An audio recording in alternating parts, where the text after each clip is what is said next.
hot off the press, Coyotes GM Bill Armstrong extended to a multi-year extension that you now know the details of. Yeah, I knew he was under contract for 2 more years, and the second year was an option. What happens is the team picked that up and extended him 3 more years. He's under contract for 5 years. So what this allows Bill Armstrong to do is, I mean, listen, you never know in this business, right? Just because you're under contract doesn't mean you're going to finish it. But the idea here is to give Bill Armstrong the opportunity to finish what he started. You get that deep down the road. They're out of the rebuild at that point, presumably, at least by and large. It doesn't mean they're, contending for a Stanley Cup quite yet, but you're out of the rebuild. You've had all of those draft picks that you've stacked on top of each other. A lot of those prospects are flooding into the system, and you have the opportunity to see the fruits of your labor.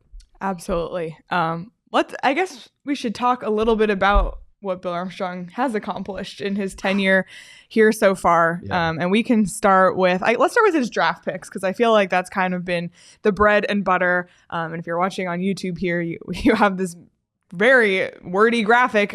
Josh Doan, Dylan Guenther. Gee, I wonder who put that graphic together with all those words. Julian Lutz, Artem Duda, Maverick Lamoureux, Connor Geeky, Logan Cooley, Michael Vrabel, Daniil Boot, Dmitry Simashev. And that's only the top 2 rounds, yeah. 2 rounds. Yeah, I just did the top 2 rounds. Otherwise, it gets crazy. I know, but there will be guys who rise from those other rounds as well. Exactly. So. But, Bill Armstrong's talked a ton about acquiring and draft picks and using them to either draft players like this or obtain other assets. And that's kind of been his MO since he stepped in here. I think the tide is shifting a little bit. We've talked a lot about what the team's going to look like this year and maybe this next phase of the rebuild they're entering. But, I mean, this is an impressive list of talented prospects, and this is all on GMBA's watch. Yeah, and then you add them to their existing core of players like Clayton Keller, Matthias Michelli, Lawson Krause, JJ Mosier. We'll see about Nick Schmaltz if he's around for this, but you start to see all the pieces falling into place. We've talked a lot about them still wanting to add maybe a little bit more to their center depth chart, to their blue line, but we know they have the draft picks over the first 2 rounds of the next 3 drafts, 13 in total, to acquire those players, at least the prospects. Yeah, it's insane what he's done. I like just the number of draft picks per year has been absolutely wild. Thanks for noticing, Tim. Yes, new glasses. Yes, looking very when good, I Craig. put them on yesterday after I got home from the eye doctor, my wife looked at me and said, "Why are you wearing my glasses?" Which really made me feel good about my glass choice. But Leah and Sean have done a good job of pumping up my confidence today on the show. They're lying to me. So. No, I'm not. I really like them. I really do. Well, that's his draft picks. We can now talk about his signings and waiver pickups. And I think especially this offseason, he's really stepped up his game. And we'll go recent to the past, obviously adding Jason Zucker, Matt Dumba, Alex Kerfoot, bringing back Nick Bukestad, extending Matthias Michelli, extending Jack McBain, signing Logan Cooley, extending Lawson Krause, and then picking up Connor Ingram and Juuso Välimäki on waivers. And all of this is just... Yeah, both of those got extended as well, so yeah. Yeah, and all of this is just in the last, year-ish, pretty much Incredible. Year. It's just incredible what he's done. Incredible, even just in 2023, what's been done. So to add this layer and element to his bag on top of all of the draft stuff, it's impressive. Yeah, and for the first time this offseason, you can look at free agent signings for GMs over their tenure, but for the first time this offseason, they were making a legitimate effort to make waves in the free agent market. Obviously, that wasn't the goal the first couple of seasons when they were trying to acquire picks and trying to be bad, let's be honest, and draft as high as possible. But now you go out and convince guys like Dumba and Zucker and Kerfoot and even Nick Bukestad and Troy Stecher to come back. It says a lot about the direction of this team from a hockey operations standpoint. Absolutely. And lastly, he's made some significant trades that have brought in some players that we're all super familiar with. Obviously, back in 2021, acquiring Andrew Ladd and a second-round draft choice that turned into one JJ Mosier. And all of that was for nothing. Still blown away when I read the details of that trade. It's just unreal. Yeah, a 2022 second-round pick, a 2023 third-round pick for the Islanders, again, for nothing. In 2022, acquiring defenseman Patrick Nemeth, a 2025 second-round pick, a 2026 second-round pick from the Rangers for Ty Emberson. I don't know if anyone is pining over that loss. No offense. 2022 acquiring Zach Cassian, shout out Altex, a 2022 second round pick that turned into Maverick Lamb because they did some movements. A 2025 second round pick, a 24 third round pick, and a 2022 second round pick. Yeah, they sort of swapped. Yes.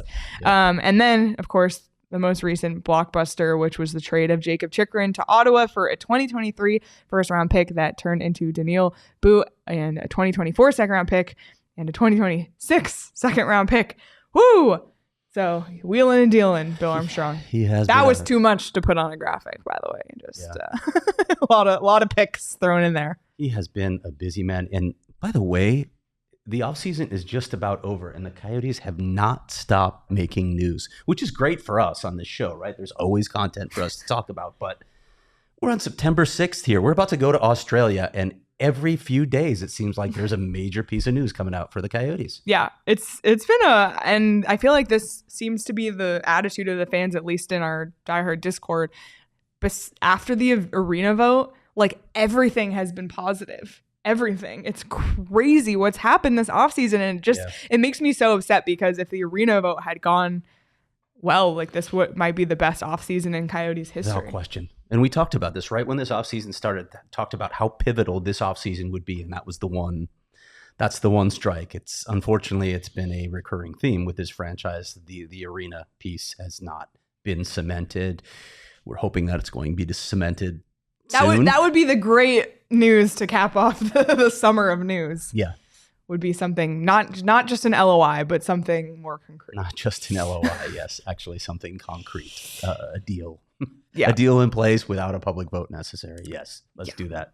Yeah. But that's what he's accomplished so far. But Craig, you mentioned, I mean, it can't be that hard to come in and completely tear down a team. Obviously it is. I don't want to say that I'm not giving him the credit because of what he was able to leverage with all of these moves.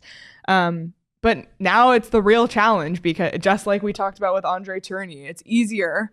There's less pressure maybe to come in and be a coach of a tanking team.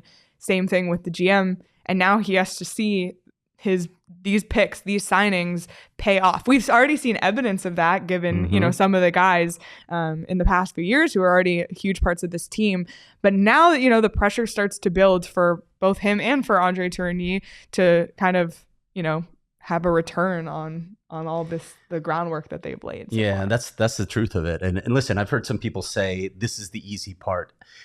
I don't want to sell short what's happened here so far, what Bill Armstrong has accomplished and what Andre Tourigny has accomplished, because this is not an easy thing what they have done, especially some of the deals that they have made, right?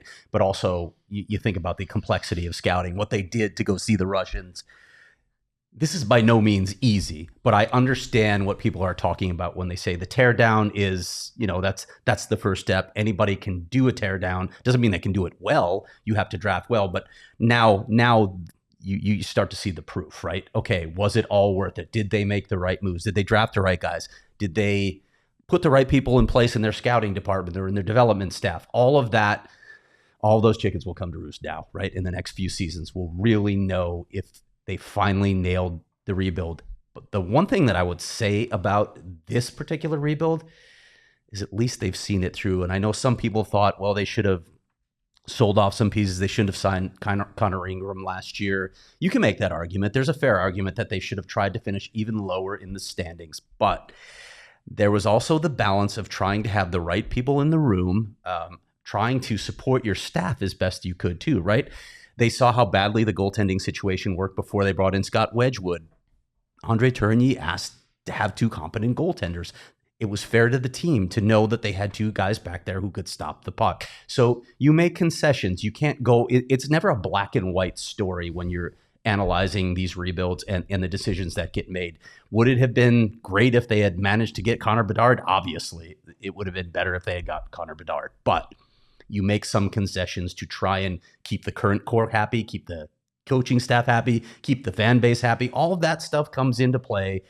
And that's what makes a GM's job so damn complicated. Yeah, it's more than just, hey, here's your job. Like, you're dealing with so much stuff. And also, to give him even more credit about what he did, I mean, the Andrew Ladd trade for all for nothing. The Goss Despair trade, all for nothing. Yeah, like we didn't even mention that. Yeah, one. like it's almost like chestnut checkers in a way. Even taking on Zach Cassian and turning that into Maverick Lamoureux, who's now one of the most exciting defensive prospects in the Arizona Coyotes system. Yeah. All of these were moves that Bill Armstrong's been on our show and he's talked about when he's thinking about the moves he's making. He's not thinking about just this year. He's thinking about 2, 3, 4, even 5 years from now, and the effect that all of these moves are going to have on the build and the makeup of the team going forward. And I think that's what makes a good GM. And I think, for him to be rewarded with this multi-year extension,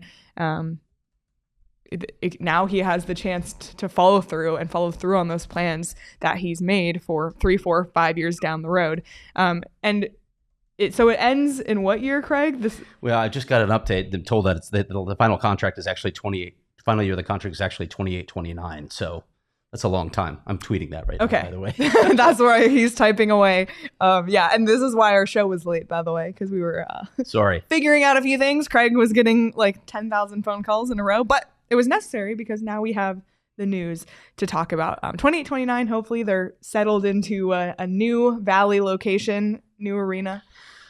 With a hopefully a playoff team, maybe the start of a cup contending window. Who knows? Yeah. I don't know. It's exciting.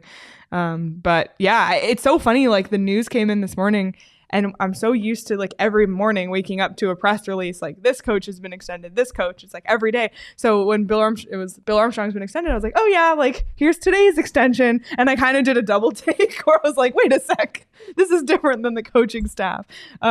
Yeah, I mean, the hockey side, the future of the hockey side of this organization is really very exciting. It really is. And we can't emphasize that enough. Look, the draft is a crapshoot, right?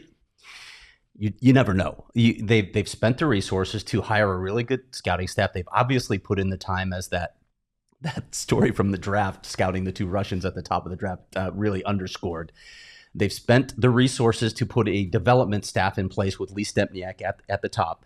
But again, you're evaluating 17 and 18-year-old kids. So there are a lot of variables that you just can't predict. You just can't do it.